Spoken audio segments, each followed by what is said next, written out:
ফুল দিয়ে শুভেচ্ছা জানাচ্ছেন। ফরিদুরেজা সাগর গ্রহণ করলেন। রেকিব ব্যাংকশায়ারের পক্ষ থেকে ফুল দিয়ে শুভেচ্ছা। চ্যানেল আই এর জন্মদিনে ফরিদুরেজা সাগর। আমি একটু আগে বলছিলাম যে এখানে যারা আসছেন তিনি সংস্থাপন সচিব হতে পারেন, তিনি বড় ব্যবসায়ী হতে পারেন, সবাই চ্যানেলের আরেক বন্ধু।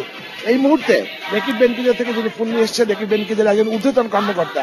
চ্যানেল আইয়ের দর্শকদের মনে থাকতে পারে যখন চ্যানেল আই শুরু হয়েছে তখন প্রথম চ্যানেলের যে সংবাদ প্রচারিত হতো তার সাথে তিনি অত্যন্ত ঘনিষ্ঠভাবে পরিচিত ছিল, এবং তার একটা বিশাল নাম থাকলেও সে সময় তার একটা ছোট্ট নাম ছিল অন্তু। আমি সেই নামটা মনে করেই তাকে সেই সময়কার কিছু কথা বলার জন্য অনুরোধ করছি। থ্যাংক ইউ জাহির ভাই। অনেকদিন পরে চ্যানেলের লোগো সহ মাইকটা হাতে নিলাম। সাহেব মনে হচ্ছে একদিন একটা সিডিতে করে, তো সিডি ছিল তখন, ভিসিডিতে করে লোগো গুলো আসলো। আপনি শাইক ভাই সেদিন লোগো গুলা দেখে পছন্দ করলেন যে এই লোগোটা চ্যানেল আইয়ের হবে। 12.5 বছর 13 বছর আগের কথা, কিভাবে সময় যায়। এবং নিউজ 10 বছর আগে যেদিন আমরা শুরু করলাম সেদিন একটা ছোট্ট রুমের মধ্যে একটা টেবিলে আমরা কয়েকজন মাত্র মানুষ শুরু করেছিলাম। আজকে কি বিশাল আয়োজন, ভালো লাগে এবং মন খারাপ হয়, বয়স বেশি হয়ে যাচ্ছে, 12 বছর বেড়ে গেছে, কিন্তু চ্যানেল আই সবসময় নতুন, সবসময় থাকবে সবার সাথে।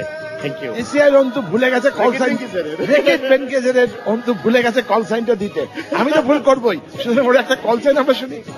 চ্যানেল আই ভবন থেকে তানভীর আহমেদ অন্তু, চ্যানেল আই ঢাকা।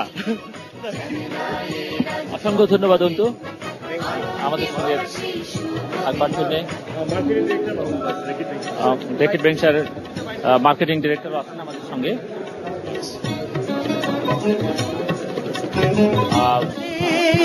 মতো গেলে কোথায় অজানায় হারিয়ে যায়, নীরবে চিরদিন তাই তো স্বপ্নে